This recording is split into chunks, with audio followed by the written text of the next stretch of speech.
Hi, if you want to watch exclusive content with hot girls that you won't watch on YouTube, namely where Naruto roasts Kushina and Mikoto and many other hot girls without restrictions, then visit my Boosty channel at the link in the description. Without a twinge of conscience, the Hokage assigned Naruto a simple C-rank mission and assured him that he did not need partners, because the mission was as simple as it could be to stop a robbery in a small village in the Land of Waves. People were being attacked not even by shinobi, but by ordinary bandits, and Naruto believed that this mission was a waste of his potential. It was possible to send Konohamaru's team to the village, even they would have coped. The distance to a foreign country took a decent amount of time, and Uzumaki did not have the opportunity to simply talk to someone. No matter how much he asked to change his assignment, the fifth Hokage remained adamant in her decision and insisted that this mission was not subject to anyone except Naruto. He did not believe her, but he could not resist for long either. Setting off on the mission, Uzumaki left the village in a bad mood.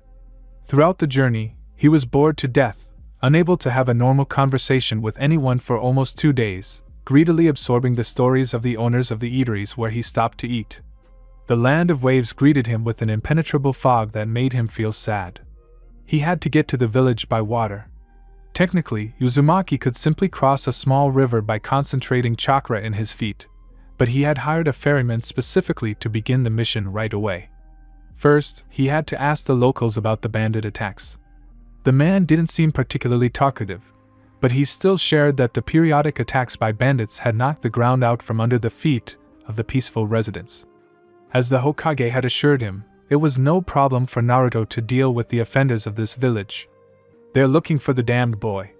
They won't rest until they find him," the old man muttered. "We'll have no peace while this fiend roams our lands." "Aji-san dash, who are you talking about?" Uzumaki was surprised. "If I had known him, I would have turned him in long ago and put an end to the troubles of our village." "What did you mean when you said he was cursed?" By the time Naruto asked the question, the boat had pulled up to the shore and the old man suddenly fell silent. He gave the boy a stern look, showing with his whole appearance that he was not going to continue the conversation. This made Uzumaki wary, as if the ferryman was afraid to say something near the shore, where he could be heard. Naruto shrugged, thanked the ferryman, jumped ashore and went to ask the locals where the village elder's house was. Despite the desire to fill his stomach, he wanted to quickly find out about the mysterious cursed guy, because of whom, apparently, the robberies were happening. There was nothing like that in the mission request. Naruto was always getting into similar situations, getting money for a certain job, and doing 3 times more. Uzumaki did not believe in curses, but he knew that people could be cruel and like to put labels on others, so he intended to figure out everything that was happening in the village at all costs. The village chief welcomed him into his home as soon as he saw the Hokage's notice and realized that he was a shinobi who had to help. The man, who introduced himself as Kenichi, invited Naruto into his office and sat him down at a small table, complaining that the already poor village had been raided by bandits, and that they could not cope without Konoha's help. "Tell me, Kenichi-san, the bandits don't just attack you for no reason, do they? They want something from you." "You are very perceptive, Naruto-san." "You are right," the village chief lamented. "The bandits are demanding the impossible from us. They are demanding that we hand over a man that no one in our village has ever seen. They come here and rob our people. Tell me who they need." Kenichi's open mouth was interrupted by the creaking of the door. The woman who entered the room bowed, holding a tray with a teapot in her hand. Naruto would have been happier with a hot dish or sweets, but not with tea. While the woman poured tea into cups, the village chief remained silent, as if in this village it was impossible to bring up the topic of pursuing a mysterious guy in the presence of other people. Naruto was very uneasy about this, but he tried to remain calm. He could wait a little longer. As soon as the woman left, the village chief sighed heavily and picked up a cup of tea from the table. Apparently, he still did not intend to speak, and this was starting to irritate Naruto. "If you don't tell me the whole problem, I can't help you." Taking a sip of tea, Kenichi looked up at Uzumaki with a heavy gaze and finally said, "They are looking for a hybrid. But there have never been any in our village. Help us, Naruto-san." The situation was finally clear. Hybrids were rare, and therefore highly prized. In many countries, They were not considered human and were considered pets. Hybrids were sold for huge sums. It was no wonder that local bandits were eager to find one. As Naruto had expected, there was no curse. I'll deal with the bandits as soon as they appear in the village. Now, can I stop somewhere? Uzumaki still cherished the dream of food and did not even want to look at the bland tea that he had not touched. He had to figure out whether there really was a hybrid hiding in the village, or if the bandits had false information. Of course, I will arrange for you to be accommodated at a hotel. As soon as Uzumaki left the village headman's house, he breathed a sigh of relief. For some reason, he immediately disliked the man, but the guy could not name a specific reason for his emotional rejection. Having received a receipt from Kenichi, thanks to which he would be accommodated in a room for free, Naruto rushed to look for a diner, really hoping that they cooked ramen there. Judging by the village headman's story, the bandits attacked at different times of the day, so he should be on his guard. Once again regretting that he went on a mission alone, Naruto missed his friends. Sakura was busy with the Hokage's errand in the hospital, Sai and Yamato were sent on a secret mission, and Naruto did not know at all about Kakashi's affairs. Everyone else was also busy with their missions or everyday affairs of the village. Uzumaki's mood was lifted after he ate. And even though they didn't make ramen here, he was still satisfied with the udon he ordered. The people in the village seemed closed, taciturn. The waiter refused to keep up a conversation, and people passing by simply turned away when Naruto addressed them. All this could not leave the guy indifferent, but for now he had yet to solve the mystery of this place. In the hotel room, Naruto tiredly threw his bag off his shoulder. It wasn't that he was physically exhausted, but he was very depressed by the lack of normal communication, and the gloom of this village didn't help matters. Even children didn't run around the streets here, there were few people, and those that Naruto had a chance to see moved so quickly, as if they were afraid of not having time to do something. Looking around the room, Uzumaki noted that there was nothing remarkable about it either. It couldn't surprise him with its size, this village wasn't the richest. Taking off his windbreaker and remaining in a t-shirt, Naruto pulled the headband with the Konoha symbol off his forehead and was about to go to the bathhouse. As the owner of the inn told him, the bathhouse was a communal one, and they didn't have separate baths. Naruto wasn't upset about this, he just wanted to wash himself after a long journey. His plans changed as soon as he opened the door to his room. A dark figure burst in and knocked him down too suddenly. "Be quiet if you don't want to die," came the attacker's low voice. Naruto only had time to grab the stranger's forearms when the stranger put the blade of the katana to his throat. Focusing his gaze on the attacker, Uzumaki realized that the guy in front of him was barely older than himself. Dark bangs sticking out from under a thin hat fell on his face. Surprisingly gentle facial features did not match the guy's rough voice and aggressive behavior. Naruto nodded slowly, trying not to run into the tip of the katana, and the next second knocked the weapon out of his opponent's hands. But before he could even push him off himself, he fell limply down. "What are you doing?" Uzumaki was indignant. Not immediately realizing that the stranger had lost consciousness, and was not trying to crush him with his weight on purpose. After pushing him, Naruto couldn't help but notice how the body, tense a second ago, easily gave in and fell to the floor. The guy didn't move and lay with his eyes closed, and only after half a minute of looking Naruto saw a red stain on the stranger's shirt, near his right shoulder. He wouldn't confuse this color with anything, so he unmistakably identified blood. Excitement immediately seized Uzumaki. His thought process stopped, and he had already forgotten that in front of him was an enemy who was going to kill him. Unbuttoning his shirt, he revealed a clumsily bandaged wound. The bandages were also soaked in blood. Naruto was not a medic, but he knew how to provide first aid and could handle a regular bandage if the wound was not serious. Now he really missed Sakura. Everything he needed was in the backpack. Naruto could not hesitate, so he tried to act as quickly as possible. Taking off the old bandage, he stared at the wound. It looked unpleasant, but it didn't seem like anything irreparable. Uzumaki hoped he wasn't too late with his help. He had to run out of the room to get water from outside. There was no time to boil it, so Naruto simply wiped the blood around the edges, trying not to touch the wound so as not to cause infection. He put on gloves to apply a disinfectant and healing ointment, then rebandaged the stranger's shoulder. With proper care and attention to the wound, he should recover. Satisfied that he had done everything in the correct order, Naruto carefully lifted the boy, placed him on the futon, the only soft horizontal surface in the room, and only then did he delve into thoughts about the stranger's identity and intentions. His wound was caused by a sword. He had probably been fighting. The presence of a katana confirmed that the stranger had combat skills. Glancing at the weapon, Naruto picked it up from the floor and examined it closely. He had never seen such a thing before. Just in case, Uzumaki hid the katana in the closet so that the stranger would not attack him after waking up. He did not rule out the possibility that this was one of the bandits who tyrannized the village, but he did not understand why the boy would attack him while wounded and in a fainting state. Having wet the rag in water, Naruto ran it over the stranger's face, wiped his cheeks, which were stained with something, and wanted to leave the cool cloth on his forehead, but to do this he had to remove the hat that was in the way. The picture became clearer as soon as Naruto removed the stranger's headdress. In addition to the usual human ears, the stranger had cat ears on top of his head, as dark as the guy's hair. Naruto even sank to the floor in surprise. He had never seen hybrids up close before.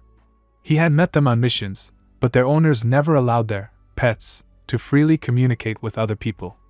Despite the fact that Uzumaki was outraged by such treatment of hybrids, he was not able to interfere with the laws of other countries. In Konoha, as well as some villages of the Land of Fire, a ban on the purchase and sale of these creatures had long been introduced, so they were not found there. Childish curiosity made Naruto reach forward and trace the fluffy ear with his fingertips. It was soft and very pleasant to the touch. The thought crept into Uzumaki's head that somewhere under the stranger's clothes there was a tail. Naruto realized that the hybrid's wound was inflicted by the bandits who were harassing this village. The guy was probably running away from them, but Naruto didn't understand why he had come to him. However, this visit made the mission much easier. Now Naruto didn't have to look for the hybrid and puzzle over whether he was in the village. He had probably been hiding here for quite some time. Why then did the village elder say that none of the villagers had ever noticed him? The stranger's endurance amazed Naruto. If he was on the run, it meant that he didn't want to accept his fate and had learned to fight somewhere. Usually, hybrids were forbidden even to learn to read, because they didn't need it. Stroking the soft cat's ear again, Uzumaki smiled sadly. Forgetting his intention to wash himself, Naruto ran to the nearest diner to buy something to eat for his guests before he woke up. He didn't want to find the room empty when he returned. His fears were in vain, because the hybrid was still sleeping. After some thought, Naruto covered him with a thin blanket and sat on the floor next to the futon. The hybrid was a burden to the villagers. None of them were eager to hide the refugee, which is why the carrier called the guy cursed. Naruto felt a pang in his chest when he imagined what the hybrid had to endure. Watching the hybrid's chest rise and fall, Naruto himself fell into a light slumber, leaning against the wall, but woke up as soon as he felt movement to the side of him. Opening his eyes, he met the hybrid's angry gaze. He had already noticed the absence of a hat on his head, and realized that he had been exposed. "What did you do to me?" He suddenly rose from the futon and assumed a sitting position, but immediately froze. His head must have spun from the sudden movement. "Actually, I helped you. You can thank me." Naruto snorted and tried to lay the hybrid back down, touching his shoulders. "For what?" He looked around, searching for his katana, and when he didn't find what he was looking for, he dropped to his shoulder blades in obvious disagreement, continuing to glare at Naruto with his furious dark eyes. "Because you were bleeding and passed out, idiot. Better tell me why you attacked me." Uzumaki got angry. Of course, he didn't expect gratitude from the man who had put a katana to his throat without a second thought. But Naruto was easily angered and reacted sharply to the slightest conflicts, so he couldn't just tolerate the hybrid's arrogance and self-confidence. He silently glared at him with a murderous look for some time, but Uzumaki stood his ground and looked back demandingly. "I know that cowardly bastard Kenichi hired you," the hybrid finally said. "I'd leave here if I could, but with this wound I can't cross the river." "Okay, but I still don't understand why you attacked me." "To kill you before you caught me." The stranger snorted and turned away. "It didn't work. I didn't mean to catch you. My mission is to deal with the bandits." "Wouldn't it be easier to give me to them?" The hybrid turned his head back to Naruto. I have no doubt that in my place you would have done the same, but I don't abandon people in trouble. My name is Uzumaki Naruto. He introduced himself, hoping that the hybrid would show him at least a little affection. No matter how he behaved, and no matter what Naruto said, he understood that this guy was forced to behave this way due to his unenviable position. Having risen from his seat, Uzumaki strained the stranger with his action. He looked at him with distrust, and was not going to make contact so easily. You're probably hungry, aren't you? With your wound you need to eat well. Taking the bag of purchased onigiri from the table, Naruto returned to the silent hybrid and handed him the food. You can't handle all the people who came to this village for me, the stranger said indifferently and accepted the package. You underestimate me. Uzumaki smiled. I'm a ninja and I can easily deal with a bunch of bandits. Do you think I couldn't stand up for myself if they were a bunch of bandits? They're ninjas too. Despite his distrust, the hybrid ate the onigiri quickly and without thinking, indicating that he was very hungry. It was unknown how long he had gone without food. Naruto tried not to watch the boy eat, so as not to embarrass him. Although, this one would rather get angry and rush at Naruto again with the desire to kill. The news that the bandits were ninja did not frighten Uzumaki, but he was right when he thought that he was being paid much less than he should have, since the mission was definitely above C rank. Where did you learn to fight? He asked the hybrid after he had eaten everything and accepted a bottle of water from Naruto. My brother taught me. And he? He was a man. The hybrid interrupted, forestalling the question. Like my father. Naruto had never heard of humans producing hybrids before. The boy hadn't said anything about his mother, so Uzumaki assumed she was a hybrid. He knew that humans use these creatures to satisfy their physical needs, but he didn't know that hybrids and humans could produce children. This was probably one of those before him.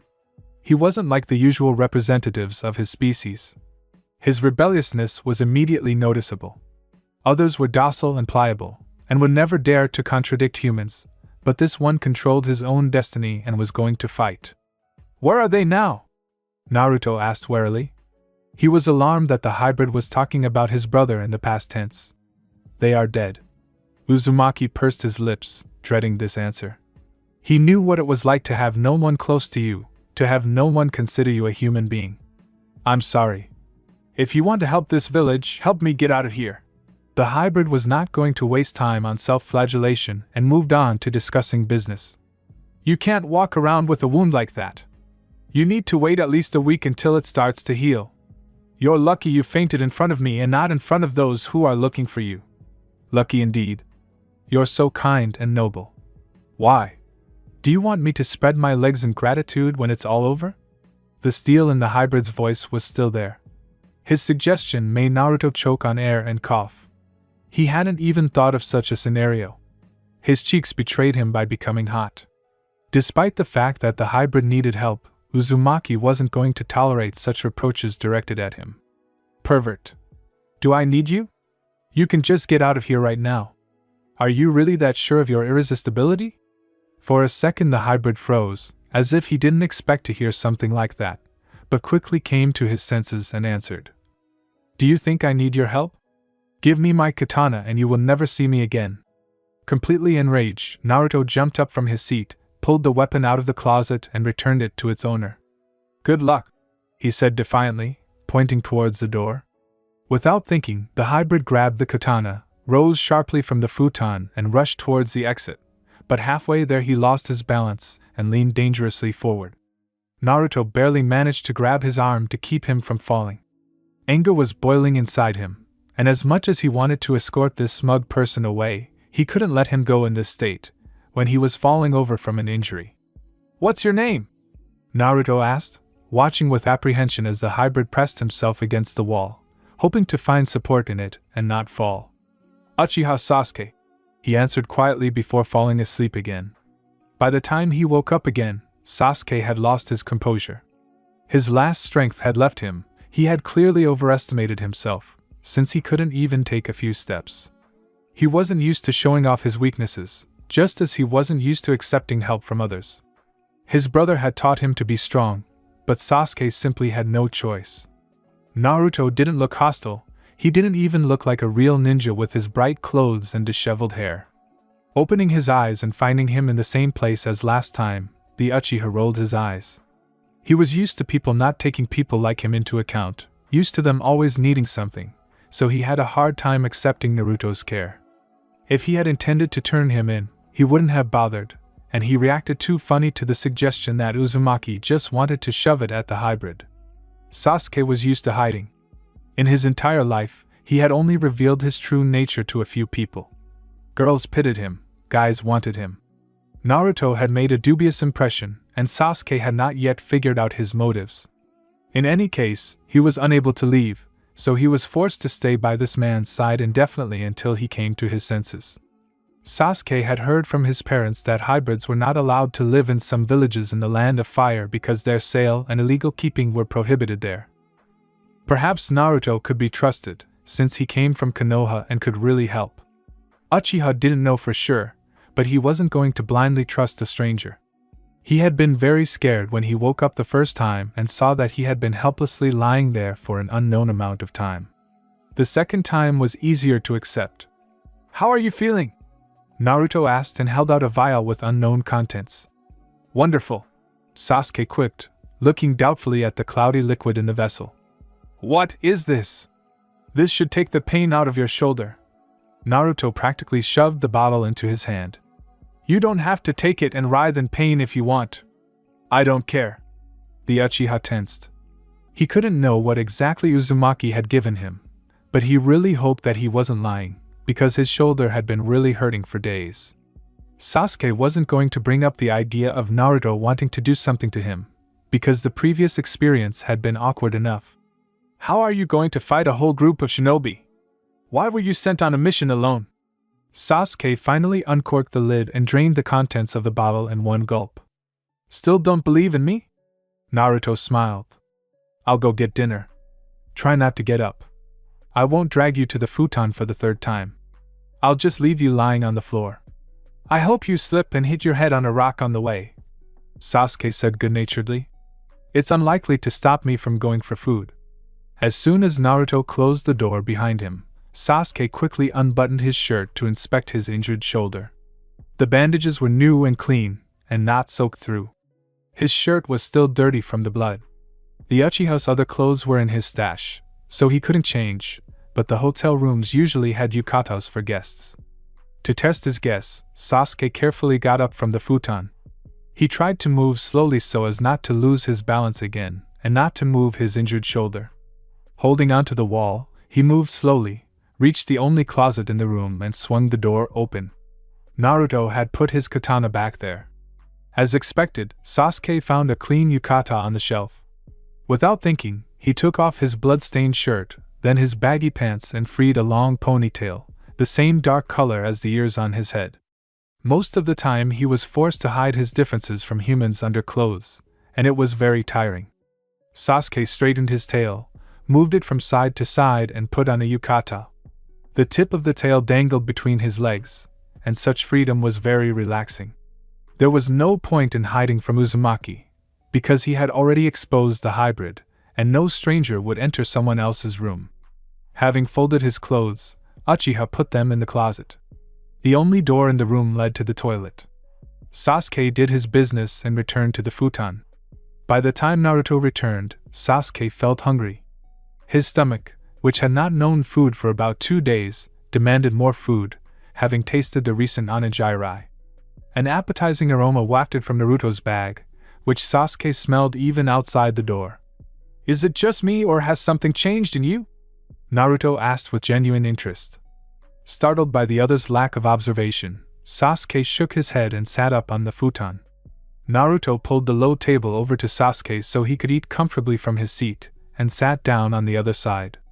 "I couldn't find ramen in the local joints. I can't believe they don't make it here. I got a samudon. It reminds me of ramen. Plus, I tried it earlier today and it's pretty good. It'll also be good for your condition," Naruto said as he laid the contents of the bag on the small table. In the short time that Sasuke spent in Uzumaki's company, he realized that this man very easily forgot insults, just as easily as he became angry. The noodles were delicious. It had been a long time since Uchiha had eaten in a calm environment, and he was glad that he could relax for a while. It was strange, but Naruto seemed to have a warmth to him. Sasuke did not feel vulnerable in his company. Uzumaki did not act arrogantly and treated Sasuke as an equal, although he knew about his true nature. They barely knew each other, but for some reason Uchiha did not want to run away, as he had done all his life. At least today, while he was injured and a strange stranger was providing him with help, he could immerse himself in the illusion of safety. Later, he would definitely think about how thoughtless and stupid this was. Naruto thoughtlessly gave him the only place to sleep in the room, and climbed into the sleeping bag he took out of his backpack. Sasuke didn't object, because he was used to taking what was given. Today he was given quite a lot, and it was given selflessly, so the Uchiha sincerely didn't know how to react. Sleep came easily, because the pain in his shoulder let up for a while. Sasuke woke up with confusion. He turned his head to the side and found himself staring at a pile of a body lying nearby, wrapped in a sleeping bag. A moment later, Sasuke remembered the events of the previous day and tiredly closed his eyes. He lay there for a while, but quickly became bored. It was already after 9 in the morning, judging by the bright rays of the sun shining through the window. Naruto was sleeping soundly and, apparently, was not going to wake up anytime soon. Sasuke called out his name a couple of times, but all he received in response was a disgruntled moan. For a shinobi, he was a surprisingly deep sleeper. In the Uchiha's imagination, all ninja woke up at every scraping sound, ready to repel an attack at any moment. It seemed that Naruto could sleep through an enemy attack and not feel a thing. Sasuke was not happy with this situation. He really wanted to wash his face and brush his teeth, but water had to be brought in from the street, and going out was very risky. "Idiot, wake up!" Uchiha raised his voice and threw a pillow at the sleeping man. "What are you doing?" Naruto jumped up, but was stopped by the sleeping bag and awkwardly fell back. "I have bad news for the Land of Fire if all their shinobi sleep until lunch. Do you have to be such a bastard?" Despite the fact that Naruto did not like the human principles regarding hybrids, he could not figure out how everything turned out this way. It just so happened that hybrids, creatures capable of thinking, not different in mental abilities from humans, served them, acted as slaves or pets. Despite this, Naruto carried buckets of water from the street at the request of Sasuke, because he expressed a desire to wash himself. He had a clear feeling that the hybrid was simply using him. Uzumaki could not refuse him, because he himself volunteered to help, and he was not used to abandoning the started task halfway. Since Sasuke could not go to the common bath, Naruto had to heat water for him in a bucket. Splash around. Naruto put a basin in front of Sasuke and handed him a piece of scented soap, which he often took with him on his travels. "Are you going to watch?" Naruto blushed again at the embarrassing question. It was surprising how cute Sasuke looked. His personality was so out of sync with his appearance. Even though Uzumaki was looking at his fluffy ears and the tip of his tail sticking out from under his yukata, he wasn't thinking about watching Sasuke take off that yukata. "I'll go get some food, idiot." After breakfast, Naruto finally went to the bathhouse, as he had planned to do yesterday. The hot water washed away the tension. The relationship with the hybrid was unstable.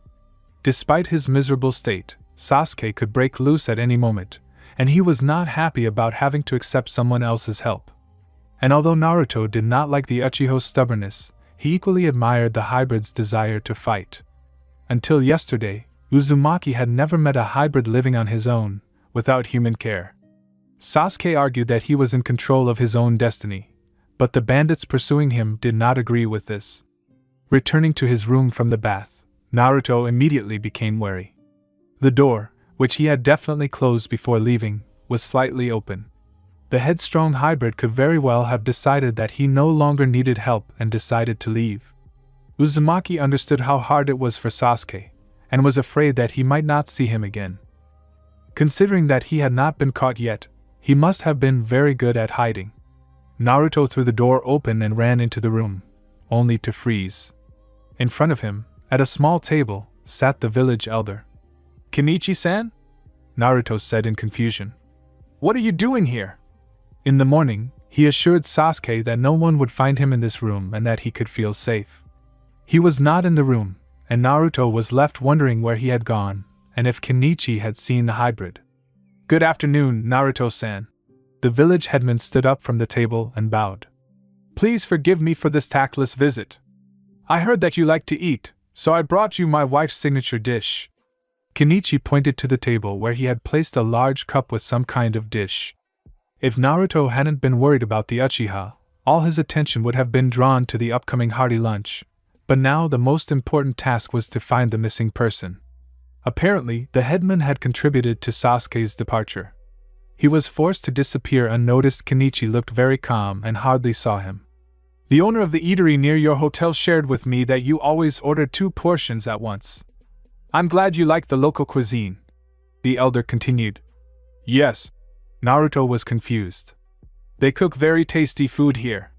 It's impossible to tear yourself away from the food." He didn't think he would get caught so easily. At first glance, the taciturn people very quickly reported to the headman what, and in what quantities Naruto ordered.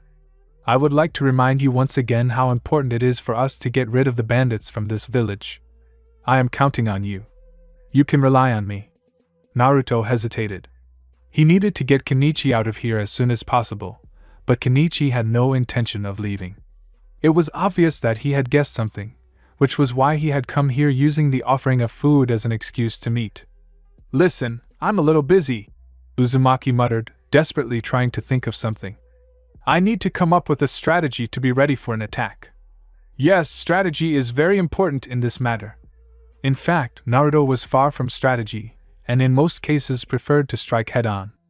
The village chief measured him with an unreadable look, from which Naruto's body trembled. As soon as he saw Kenichi, he immediately did not like this man, and today the impression of him has not changed. "Okay, Naruto-san. I'll leave you," the headman said, breaking the prolonged silence. Barely holding back a sigh of relief, Uzumaki tried to keep a casual appearance until the door slammed behind him. He immediately began looking around, as if Sasuke might be somewhere in the room. Darting to the window, Naruto looked out onto the street. The window was a logical escape route if the hybrid had heard the headman approaching in the hallway. There was no sign of the Uchiha, and Naruto was about to run to look for him, but was stopped by the movement of the closet door. It was small, less than a meter in height. The Uchiha crawled out on all fours and straightened up with displeasure. "Sasuke?" Naruto was surprised. It never occurred to him that the hybrid could hide in the closet. "No, feudal king." The hybrid snorted, walked over to the futon and lay down. Naruto smiled because hearing jokes from Sasuke was something unusual. "I thought you left." "As you can see, I'm still here." Sasuke lay on his back and stared at the ceiling. "That bastard's hypocrisy almost made me sick. I wanted to cut his throat." "What are you talking about? Do you know Kenichi-san?" Naruto suddenly remembered that Sasuke had mentioned the class president's name yesterday. He moved closer and sat down next to the futon, showing with all his appearance that he was ready to listen. "He's a cheap liar," the hybrid responded, turning his head to the side and looking at Naruto. "What did he do?" Before his death, Sasuke's father told his son the name Kenichi, and told him that he could be approached for help. Fugaka had once saved the life of the village elder, and he had sworn to repay him with his own life. The elder Uchiha hoped that this man could look after his son. Sasuke wandered the world alone for a long time, skillfully avoiding surveillance, leaving no traces and diligently pretending to be human. He did not stay in one place for too long, did not allow himself to become attached to either a place or people. There were some exceptions, and he was forced to reveal his secret to some people, but no matter what the reaction was, he could not stay near them and moved on. And yet he was tracked down. The shinobi pursuing him turned out to be strong, and they overwhelmed Sasuke with their numerical superiority. Then he remembered the village in the land of waves that his father had spoken of. After he introduced himself as Fugaka's son to Kenichi, he warmly welcomed the younger Uchiha and promised cover.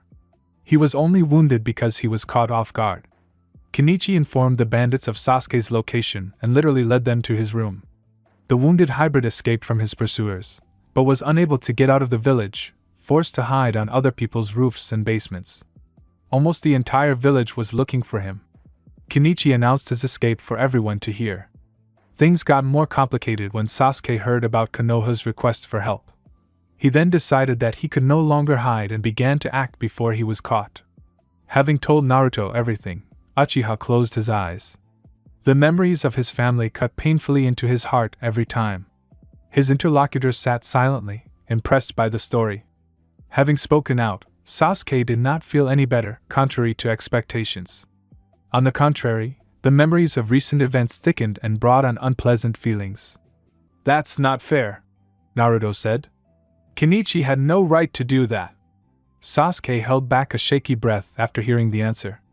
In his entire life, he hadn't met many people who didn't think hybrids should be kept on a leash by their master. He could count them on the fingers of one hand. The Uchiha's thoughts were interrupted by his interlocutor, who with one action had crossed out all the positive impressions of himself. Feeling an unexpected touch to his tail, Sasuke jerked to the side and pressed his tail to his chest. "Why did you do this?" he said indignantly. The tail was too sensitive to be touched without reason. Sasuke didn't hide that part of his body, but Naruto hadn't encroached on his personal space until now.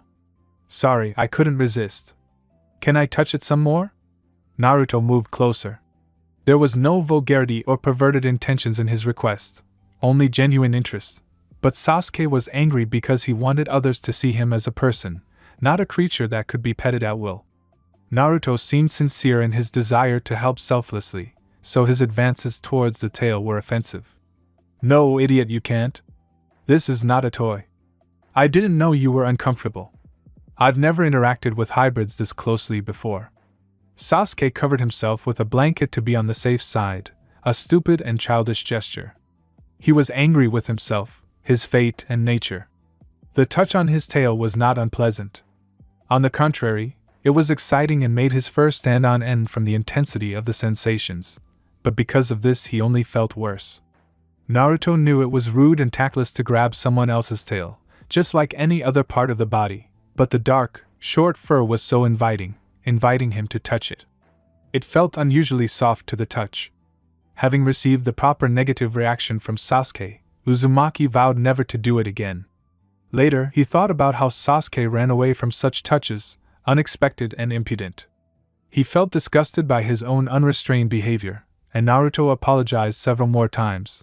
But Uchiha began to behave distantly, closed himself off, and did not engage in dialogue. Uzumaki thought that the hybrid had been unfriendly up until that moment, but he was very much mistaken. It was upsetting. Sasuke did not refuse lunch. Naruto had no dishes, and he threw away the ones they gave him at the diner. Luckily, he kept his chopsticks. He and Sasuke had to eat from the same cup. Naruto himself was not bothered by this, but he was afraid that Sasuke might react with protest. Despite his fears, Sasuke did not even bat an eyelid, but silently began to eat. "At least Kenichi was good for something," Naruto joked. A weak smile appeared on Sasuke's lips, and it couldn't help but please him. It was surprising how quickly Uzumaki became concerned about what the hybrid thought of him, because only yesterday he was ready to punch him for his caustic comments. Grateful to Sakura for providing him with the most necessary medicines, Naruto gave Sasuke the entire bottle of painkillers, knowing from personal experience how unpleasant wounds can be while they heal. Sasuke's pursuers had not appeared. It was pointless to search for them in the thick fog around the village, so Naruto waited for them. He was worried that Sasuke's pursuit would not end with these people. He had no doubt that he would deal with the bandits, but others would appear in their place. "Where will you go when the wound heals?" Uzumaki asked. Uchiha kept falling into short naps. His body needed rest, and Naruto caught the moment when he woke up and sleepily stared at the wall. Sasuke responded to his question without enthusiasm and lazily raised his gaze to the interlocutor. "I don't know. Somewhere where there aren't too many people.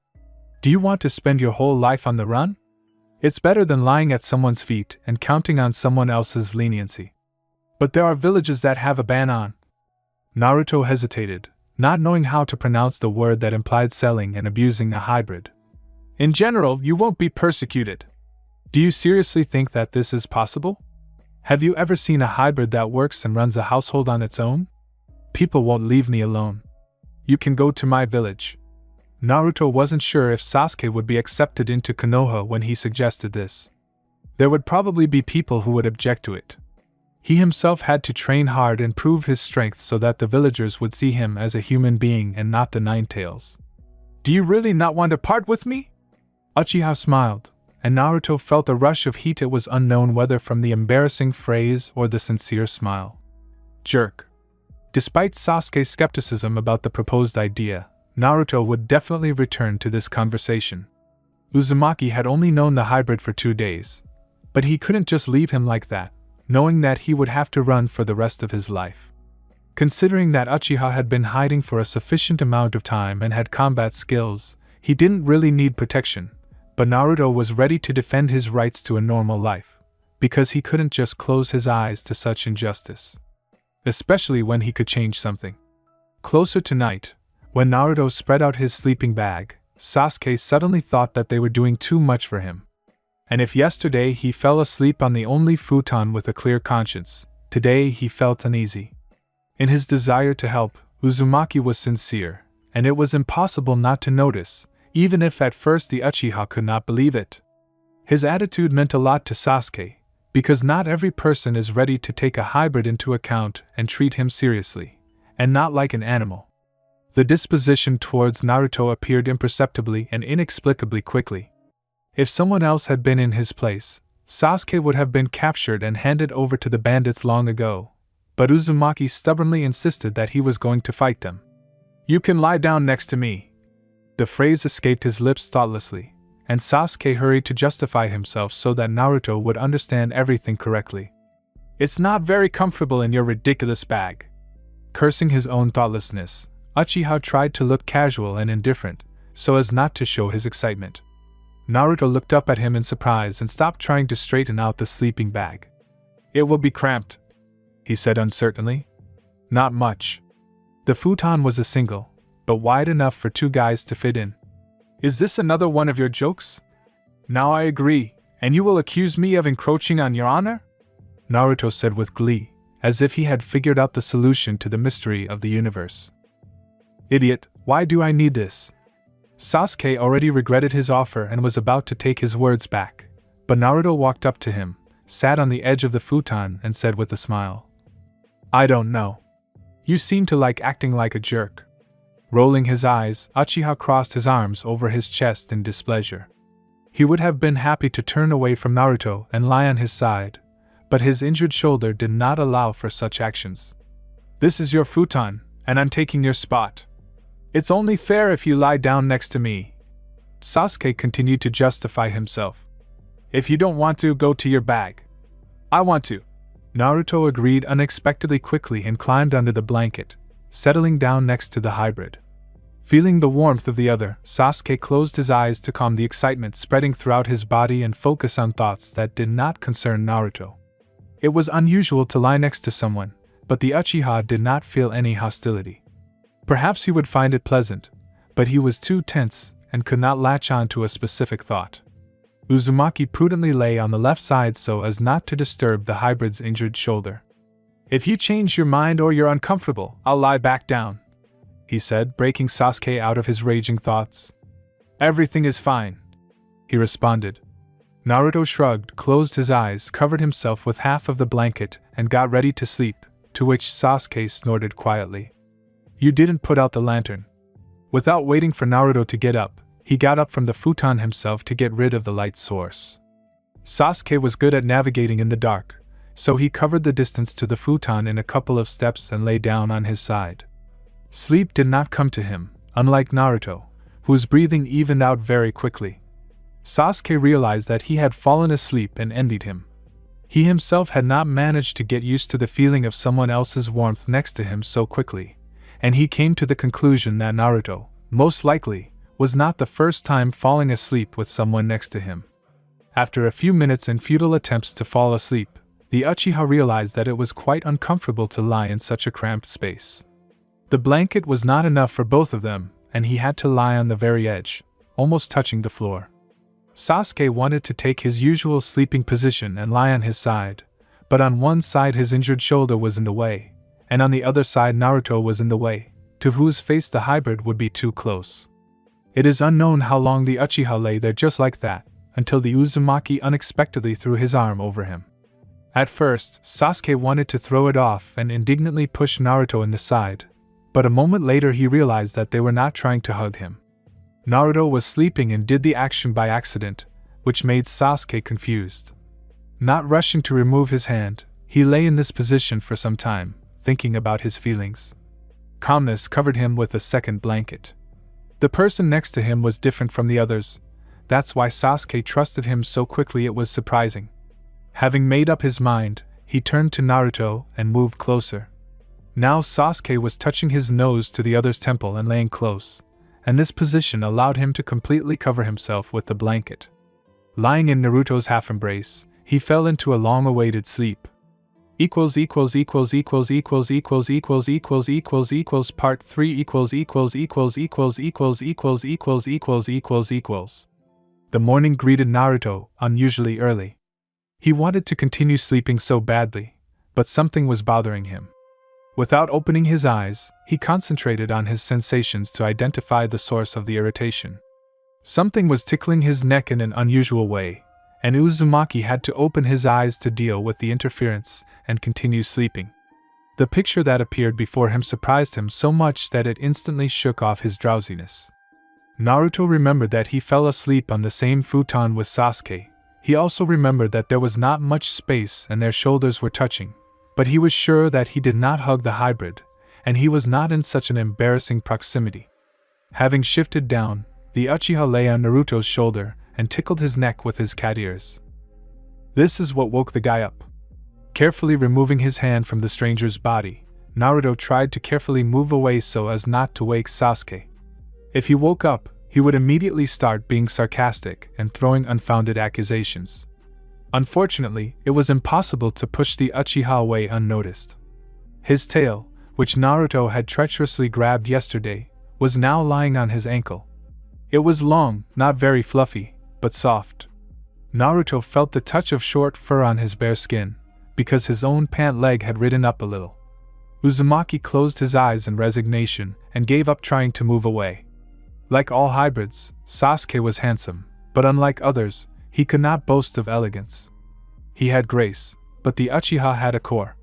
2 days ago, when Naruto had to unbutton the hybrid's shirt to bandage a wound, he saw a beautifully built torso and clearly visible abs. Lying next to Sasuke, he felt the biceps on his arms, could feel his strong legs. This made the Uchiha even more attractive. It was stupid to deny the fact of his sexuality, but Naruto promised himself yesterday not to notice it, because Sasuke did not need someone else's attention, but on the contrary, ran away from it. After a while, Uzumaki felt sleepy again. He managed to shift a little so that the hybrid's ears no longer touched his neck. He resigned himself to the fact that he couldn't get out of the embrace unnoticed, so he left everything as it was, deciding to insist on an accident in case of claims from the Uchiha.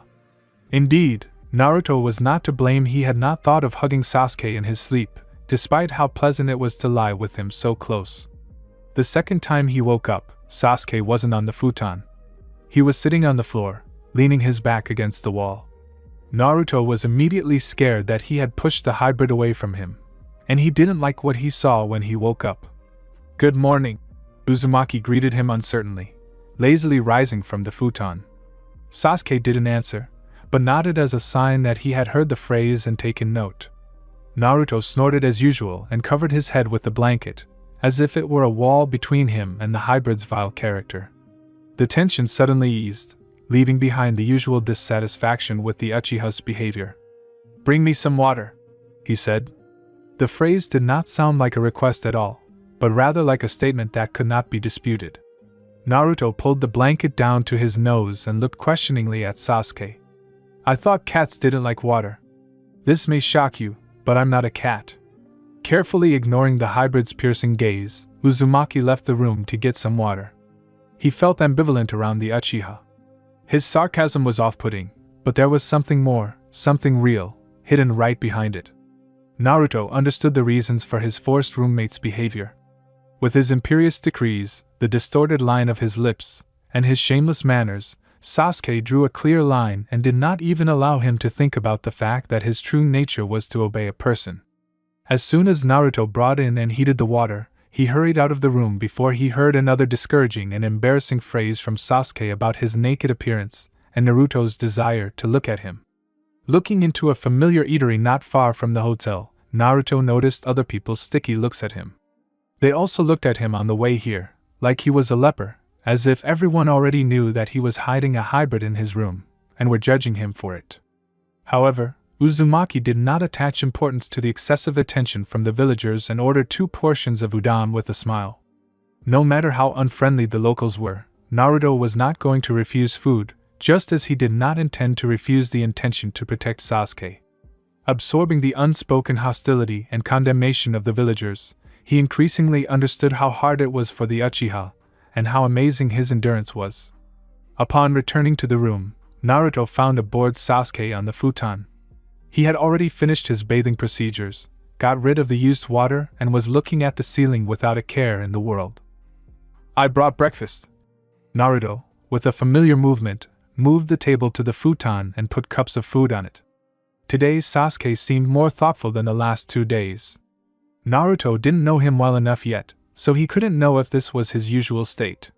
He silently stood up, assumed a sitting position, and began to eat. "How did you eat before?"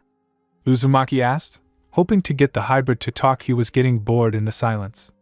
"The same as other ordinary people," Uchiha answered good-naturedly. There was no displeasure in his tone.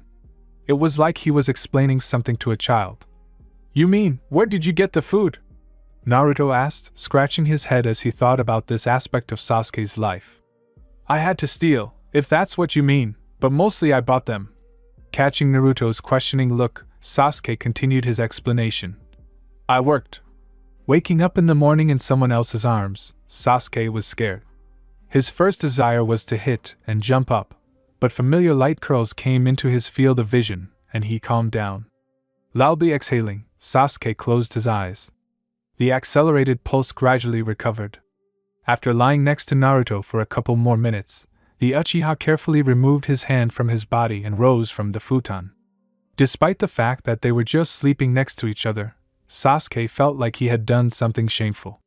He was not afraid of his body's reaction, on the contrary, the closeness of the Uzumaki pleasantly excited him, but he reproached himself for his carelessness.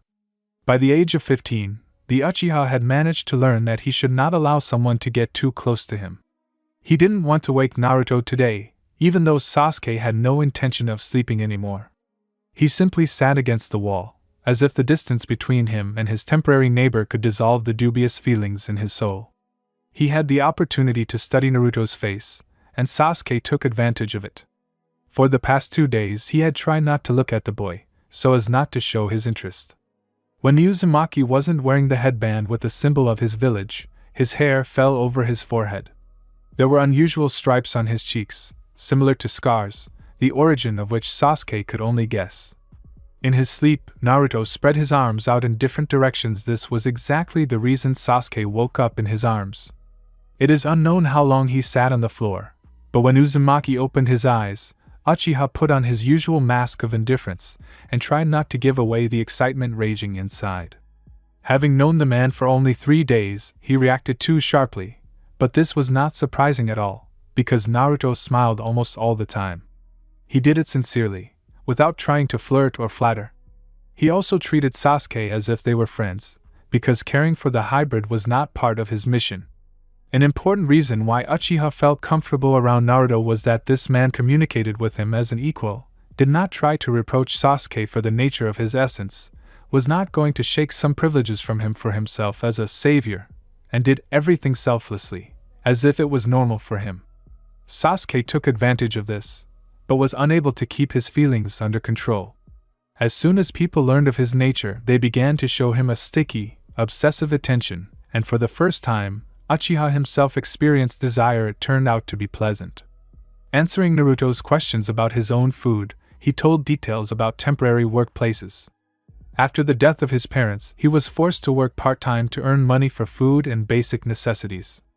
Pretending to be human did not work for long, so Sasuke was constantly wandering from one place to another. After his wound healed, and he and Naruto dealt with the mercenaries, the Uchiha would continue his journey and erase this shinobi from his memory, as he had done with all the people he had met before. Lost in thought, Sasuke did not notice how he finished all the noodles. Naruto pulled him out of his thickening thoughts. "Let me bandage the wound. If I treat it again, it will heal faster." The injury was what kept Sasuke in this room. Next to Naruto. He had originally stayed here only because he was unable to take care of the wound himself. He stepped away from the table, agreeing, and unashamedly pulled his yukata down his shoulder, showing his willingness. Naruto reluctantly cleared the dishes from the table, then took out the necessary bandages. "To be honest, I'm not strong in medicine," Uzumaki suddenly admitted, untying an old bandage. Despite the warning, he acted carefully, trying not to disturb the wound and not to tug at the bandages abruptly. Sasuke was not delighted with what he heard, but he had no choice, because he could not turn to real doctors. "Just don't make it worse," Uchiha asked. He tilted his head and watched the movements of the stranger's hands. Having gotten rid of the bandage, Naruto applied ointment to the wound and hurried to explain its purpose. "It will help with healing." Sasuke didn't argue. Now that he was close to Naruto, he thought again about the unexpected desires of his body, which had become more difficult to suppress. Watching the man bandage his shoulder, the Uchiha clutched the blanket tightly with his free hand. "Why are you helping me?" he asked, the question that had been on the tip of his tongue since he met Uzumaki. "Does that need a reason?" Naruto raised his head, meeting someone else's gaze. His blue eyes were level, penetrating, and stubborn. It was impossible to doubt the sincerity of his words. Sasuke was drowning in the feelings that enveloped him. "Usually, yes." "Who told you I was normal?" Naruto smiled and looked down to finish bandaging. Naruto could not pass by a person in trouble. It was contrary to his credo, life principles, and aspirations. He sincerely wanted to help Sasuke, save him from undeserved persecution, and help him find his place in the world. His plans also included the desire to be friends with Sasuke and in no case to show his romantic sympathy. It was impossible to ignore the beauty of the hybrid. His chiseled facial features attracted attention, his slender body with hard muscles attracted, and his dark cat ears and tail were mesmerizing.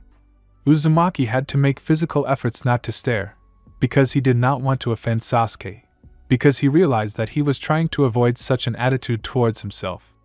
3 days is an insignificant amount of time, they barely know each other, so Naruto did not want to spoil the already shaky relationship with Sasuke with his wants.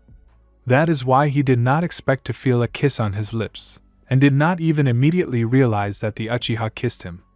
It was wet, a little harsh, but still pleasant, even though Naruto didn't dare to kiss back. That was probably why Sasuke pulled away. "What are you doing?" asked the confused Uzumaki. "I was checking what it was like to want it myself," Uchiha answered carelessly. Naruto didn't immediately get the meaning of the phrase, so he asked the first question that came to mind. "And how do you like it?" A second later he realized that Sasuke had almost directly said that he wanted him, and it truly confused him. Idiot. "I like it." This ambiguous answer confused Naruto even more, because he had planned to avoid sympathy for Sasuke, but Sasuke apparently had a different opinion on this matter. "And you?" Uchiha leaned forward and approached the stranger's face. Uzumaki couldn't bring himself to look away, even though he wanted to madly. It was as if Sasuke had bewitched him and wouldn't let him turn away from him. Naruto didn't know if he should tell the truth and was still afraid of ruining his relationship with Sasuke, but his closeness spurred him on to give in to temptation. "I like it too," he replied, casting aside his hesitation. "Just don't get too cheeky," Uchiha warned before kissing her again. Not sure what Sasuke meant, Naruto kissed him back. Uchiha was overcome by a real desire, and this feeling was incomparable to anything else he had experienced in this life. He had kissed before, but until now he had not been able to experience the real pleasure of a kiss that two people should share. Sasuke simply decided that there was no point in holding back if he wanted something and he could get it. Kissing himself turned out to be very pleasant. As he asked, Naruto did not be impudent and did not try to take the leading role on himself. Closing his eyes, Uchiha fell into pleasure, as if into quicksand. Seconds dissolved into infinity, desire increasing incrementally. With the hands that had been aimlessly squeezing the blanket, Sasuke hugged Naruto and placed his palms on his lower back, at the same moment feeling the blazing heat of another's body. Uzumaki wove the fingers of one hand into Uchiha's hair and touched the base of the cat's ear with his fingertips. He placed his other hand on Sasuke's waist, and Sasuke didn't feel any rejection. He liked the feeling of Naruto's hands on him. They awkwardly adjusted themselves to each other, accidentally bumping teeth a couple of times during a kiss, but it was easy to turn a blind eye to that. Sasuke stroked the other's lower back and reached for the hem of Naruto's t-shirt, not daring to put his hands under it. Uzumaki broke the kiss first, and both of them breathed deeply and quickly. They looked at each other for a few seconds, searching each other's eyes for answers, and Sasuke pressed his face against Naruto's neck. He wasn't sure what he should do, since he hadn't had much practical experience with intimacy beyond kissing, but he had picked up some theoretical knowledge. He had heard that the neck was a sensitive part of the body for kissing. Besides, he wanted to kiss Naruto himself, not just his lips, but the rest of his body. Naruto squeezed his dark hair sharply, but then loosened his grip, and Uchiha came to the conclusion that his lover liked the caress. Enjoying the kisses, Naruto raised his head, stroking Sasuke's back. He felt the desired body through the yukata, but wanted more. The thirst for intimacy overshadowed his mind. Naruto acted on intuition. Somewhere in his head, the thought was still beating that he should not be impudent, but Uzumaki pulled the yukata off the Uchiha's other shoulder, deciding that this action was quite acceptable, considering what was happening. Sasuke did not object, as if he did not even notice how Naruto bared him to the waist, and how strong palms lay on his bare skin. Sasuke himself slipped his hands under his t-shirt. They caressed each other slowly, viscously, either of them was in a hurry, stretching out the pleasure. Naruto diligently recalled the instructions of his sensei Jiraiya, when he decided to enlighten his student in matters of love. Then he waved it off, but now he wanted to give Sasuke as much pleasure as possible, not wanting to seem clumsy and listen to his quiet requests when he asked to act more carefully or, on the contrary, faster, when he asked to delay the touch or stop it altogether. Naruto studied Sasuke's body and tried to touch him in a way that would be more pleasant for him. At some point, the yukata fell to the floor, and Uchiha appeared completely naked. Uzumaki stopped, froze, and stopped stroking and kissing his lover. "Beautiful," he said, truly reveling in someone else's beauty. Not considering it necessary to answer, Sasuke pressed himself even closer, so that his chest touched Naruto's and pulled him into another kiss. Emboldened, Uzumaki placed his hands on Naruto's hips. Such permissiveness was intoxicating. The lover's ass was elastic and lay pleasantly in his palms. Sasuke approvingly waved and tried to take off Naruto's pants. The boys were caught up in a whirlwind of passion and desire. Uzumaki continued to touch Uchiha wherever he wanted, but still avoided touching his tail, afraid to cross the line he had made up, until Sasuke himself asked to grab him by the base of his tail. The room filled with quiet moans as soon as Naruto did as he was asked. There was something incredibly vulgar and arousing in the way Sasuke reacted to touching his tail. He climbed onto Uzumaki's lap, arched his back, almost helplessly squeezed his fingers on the other's shoulders and did not stop moaning. Naruto knew that full-fledged sex with penetration requires preparation, and they would not have it, so he pulled Sasuke closer and lowered his other hand onto his cock. He was even glad that his lover was a guy and not a girl, because with the second one it would have been harder, because Naruto only vaguely imagined what female genitals looked like. It was easier with Sasuke, because Naruto repeatedly jerked himself off. With one hand he stroked the base of the Uchiha's tail, and with the other he moved his cock, periodically wetting his palm with saliva. Looking at Sasuke, exhausted with pleasure, excited, with an unfocused look, Naruto was ready to come himself, without even touching himself.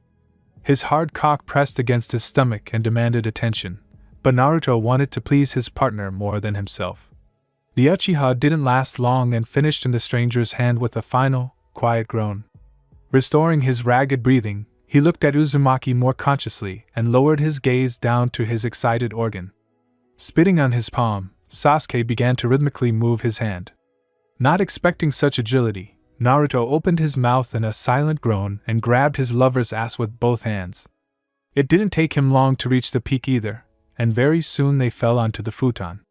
As Naruto replayed the recent events, kisses, caresses, and moans, he smiled and wiped his cum on the bedspread. After thinking about it, he came to the conclusion that he could no longer call himself a virgin. That was cool. He turned his head to Sasuke, hesitated a bit, and kissed him on the cheek. Uchiha smirked and turned his head towards Uzumaki. My shoulder hurts, he complained. It was getting late. Sasuke could say with certainty that he enjoyed being in Naruto's arms. Of course, he wasn't going to say it out loud. For the past 3 days, he had felt comfortable around Naruto, because Naruto made no distinctions between himself and the hybrid, didn't try to patronize the Uchiha, and didn't pity him. That was probably why Sasuke was able to let go of himself, give himself and take in return in equal measure. They settled down so as not to bother Sasuke's injured shoulder anymore and just talked. Naruto talked about life in his village, about his friends and different missions. I know what it's like to be different. Everything has changed now, but when I was a child, the whole village hated me. He didn't go into details, and Uchiha didn't fully understand what made his lover so special, but he did note that Uzumaki understood him. In turn, Sasuke told about his parents. Dad was also a shinobi before he married Mom. She was a hybrid, and they had to leave their village because people didn't understand them. He taught me how to fight because he knew I'd have to protect myself.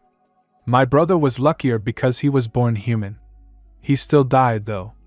Sasuke tried to push away the gray thoughts, so he turned his attention to the stripes on Naruto's cheeks. They would have suited a hybrid better, as they resembled whiskers. You could become a shinobi too. Naruto smiled, feeling Sasuke tracing the lines with his fingertips. Yeah, I would save people who are hunting me. The skin on his cheeks felt rough to the touch. Having satisfied his curiosity, Uchiha lowered his gaze and relaxed, closing his eyes. I did just that, and they recognized me as a hero. Uzumaki raised his hand to stroke the soft cat ear. Sasuke allowed him such liberties, but only snorted at his statement. What kind of hero are you? Brave, courageous, noble. Naruto laughed as he listed and continued through his laughter. Handsome. Snorting even louder, Sasuke smiled nonetheless. He was very glad that he hadn't managed to kill Naruto like he had originally planned. If I go get dinner, will you still be sweet and not turn back into ice when I get back? Naruto propped himself up on his elbow to look Sasuke in the eyes. Only if you don't bring noodles. Again. Hey, she's cool. When this is over, I'll make you try ramen in my village. Uchiha remained silent, not saying that he had no plans to visit Naruto's village and that they would part ways once they dealt with the bandits. He didn't say it because he didn't want to ruin the evening. As soon as Uzumaki left the room, Sasuke collapsed back onto the futon. The wound was taking a lot of effort to heal, so he spent most of his time lying in bed. Sasuke had been taught sensitivity since childhood, learned to react to sudden attacks from behind, so he reacted immediately as soon as the unknown person burst into the room through the window. Apparently, his shoulder would still have to strain a little. Jumping back to the closet, Uchiha drew his katana and activated the Sharingan. Commentary on Part 3. There will be a match. Part 4 Relaxed, putting his hands behind his head and walking towards the familiar eatery, Naruto smiled. He was still enveloped in the sweet euphoria after being intimate with Sasuke. He felt cheerful and inspired, ready to move mountains. Heading to the mission, Uzumaki did not think that he would meet someone as interesting as the Uchiha. Even the sticky looks of the townspeople did not spoil his good mood. The fresh air seemed more saturated than usual, the scarlet sky from the sunset seemed to have never been so beautiful, and the withered village seemed to be transformed and instantly became cozy. Naruto willingly gave in to the feelings that overwhelmed him. At Sasuke's request, he skipped the udon and ordered 2 servings of tsuken dash. As soon as his order was filled, he hurried back to quickly make up for the lack of intimacy that had formed while Naruto was out getting dinner. He wanted to quickly find himself in Sasuke's arms and hug him himself, leave a few kisses on his pale skin and receive a caress in return. All his rosy fantasies were shattered in an instant, as soon as he crossed the threshold of the hotel room and found it empty. The open closet door spoke volumes about the fact that Sasuke had not hidden there, as he had last time. The katana was also gone. Naruto did not want to believe that he had left, slowly approached the door that led to the toilet, looked inside, but found no one there either. Returning to the room, Naruto sank down on the futon and stared at the wall. He knew that Sasuke hadn't promised him anything and had never said that he wanted to stay with Naruto. Most likely, their sex meant nothing to him, and Uzumaki had invented a fairy tale in which they were connected by something more than forced cohabitation and occasional pleasure. He understood this, but he didn't want to accept it, because it hurt. Uchiha just left without saying a word, without even waiting for dinner. It was mean. Clenching his fists, Naruto was angry with himself. He had managed to get attached to the guy in 3 days, and now he was suffering as if someone had died. The most important thing for him was completing the mission, which he was not even close to. Gritting his teeth, he looked around the room, clinging to those short memories of Sasuke, and noticed a scrap of fabric on the floor. Bending down, Uzumaki picked it up and unmistakably recognized it as a piece of the kimono that the Uchiha wore. This fact could not help but strain. Naruto stood up and stared at his backpack. It was lying on the floor with things falling out. Uzumaki closed his eyes, trying to remember whether he left the backpack in this position or if someone knocked it over and it fell. Naruto had been throwing things around since he was a child, so he did not pay attention to such a trifle when he went to get dinner. Opening his eyes, he spun around, trying to find any details that would indicate that Sasuke hadn't left on his own. Stepping towards the wall, Naruto traced a thin cut on it, like from a blade. It could well have been a katana. Naruto sat down on the ground without thinking and froze, concentrating on his natural chakra to enter sage mode. There was no time to hesitate and take risks if the mercenaries had really come here to take Sasuke. All those looks from passers-by and the arrival of the village chief were not accidental. They realized where the hybrid was hiding and without thinking reported it to protect themselves from attacks and robbery when they realized that the shinobi they hired was not going to help their plans. Naruto was angry and ready to beat Kenichi's face right now, but the primary task was different. After finishing his meditation, Uzumaki concentrated all his attention on the memories of Uchiha. Reproduced his image in detail in his mind and felt the echoes of his chakra like a flashing beacon. Without wasting a second, Naruto jumped out the window and rushed forward. For several years, Sasuke was pursued by mercenaries eager to get a decent amount for him. All this time, he successfully fought off or hid from pursuers, because he had chakra and knew how to fight. His father passed on to him a Kekkei Genkai, the heritage of the Uchiha clan. Thanks to the Sharingan, he could calculate all the steps of the enemy, predict their movements and easily fight them off, but this time the situation was more difficult. Sasuke relaxed too much and did not expect that they would send not ordinary people, but shinobi, and far from weak ones, to capture him. They took numbers, and the Uchiha did not have time to fight off all the attacks.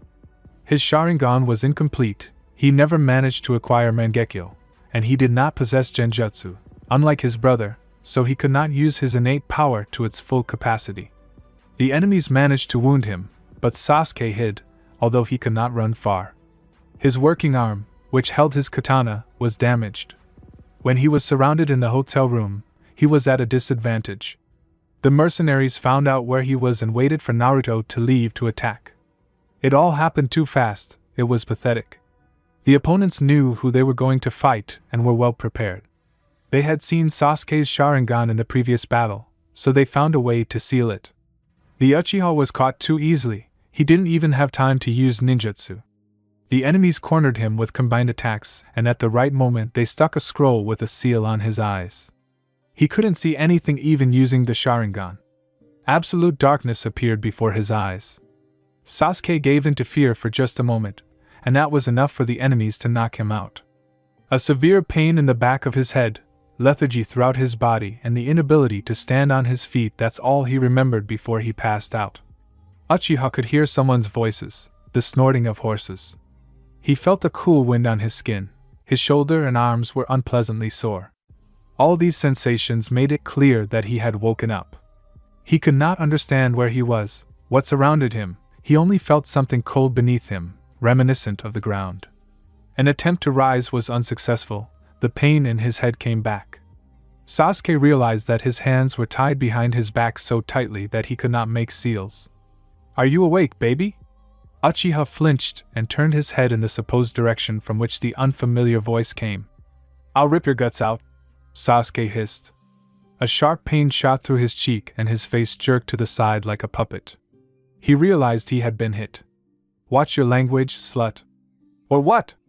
Will you kill me, freak? Sasuke was seething with anger. He was angry at the mercenaries who only cared about money, at Naruto, because of whom he let down his guard, at himself, because he let himself down. I'll teach you how a degenerate like you should behave. What Sasuke had been running from his whole life had happened. He had never felt so humiliated. The rope knots on his hands were tightly woven, and Sasuke needed time to free himself, but he didn't have time. It felt like someone had landed next to him and yanked the belt of his yukata with force. Bastard! Uchiha shouted. He had a rough idea of where the mercenary was and lunged forward with his entire body to headbutt him. He howled in pain and brought a satisfied grin to Sasuke's face. What's going on here? The voice sounded rougher than the one who was trying to undress Uchiha. Another person was saying. I'm raising this bastard. The first mercenary answered discontentedly. Sasuke's rage grew stronger as they talked about him as if he were an animal. I'll kill you all, he growled. He needed a couple more minutes to get his hands out of the ropes, and then he would fulfill his promise. You better start begging us to forgive you, the second mercenary said contentedly. Footsteps approached. Sasuke felt his yukata being pulled open and tried to wriggle away. And who will need the damaged goods then? Uchiha asked fearlessly. No matter how angry he was, he needed to stall for time to avoid a very real threat. No one will know about our secret, the second one cackled. Feeling the touch of someone else's hands on himself, Sasuke squirmed and tried to get away from the touch, but to no avail. With his hands tied, without sight, he could do nothing to resist and was forced to endure rough harassment.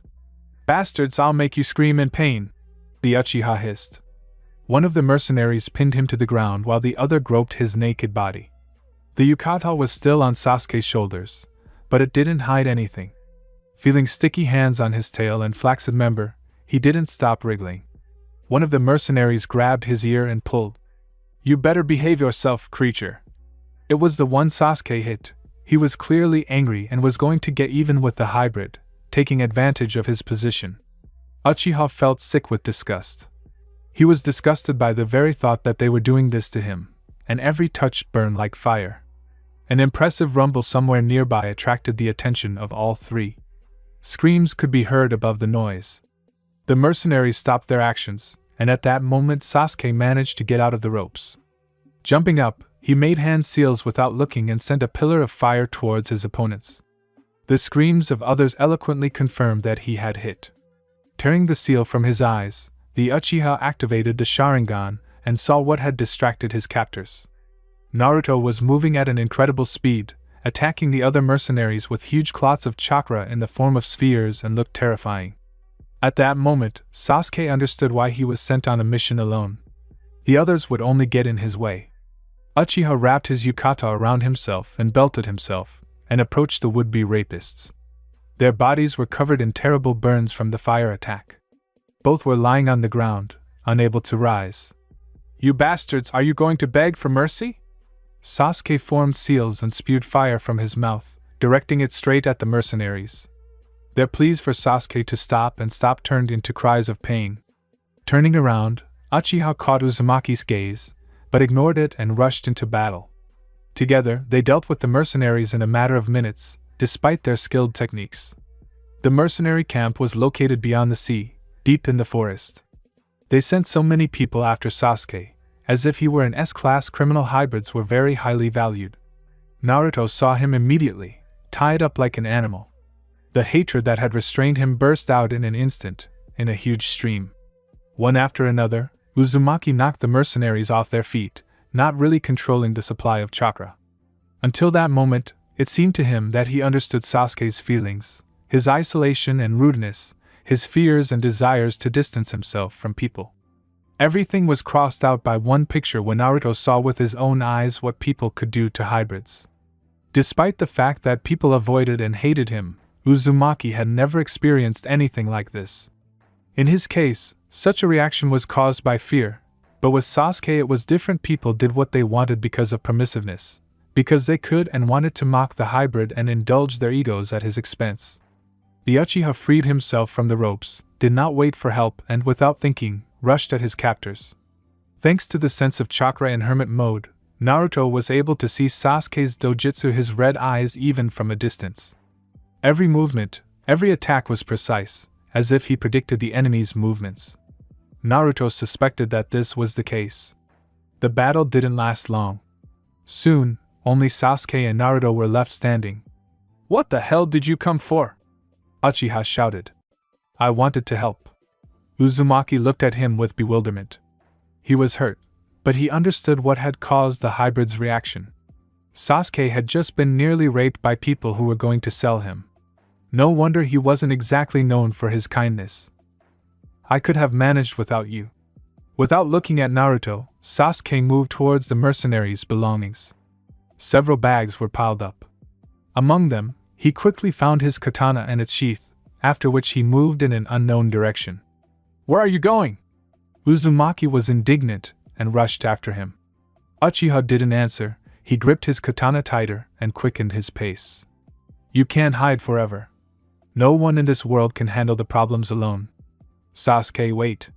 Realizing that they weren't going to listen to him, Naruto grabbed Sasuke's hand and froze in place, forcing him to stop. Turning around, the Uchiha gave him a withering look, but didn't pull his hand away. "What do you need?" "I want to change your opinion of people. I want to help you. I bought us food, by the way. And it's not udon. Let's have dinner and then decide." Naruto intertwined his fingers with the unresisting Sasuke. He was silent, and in no hurry to answer. Various emotions changed on his face, from anger to bewilderment. "Without my loved ones, I would be mired in darkness and pain." Uzumaki continued and took a half-step closer, closing almost all the distance between them. "I have no loved ones left," Uchiha answered coldly. "I can fix that." Naruto smiled. "Idiot, we've known each other for 3 days.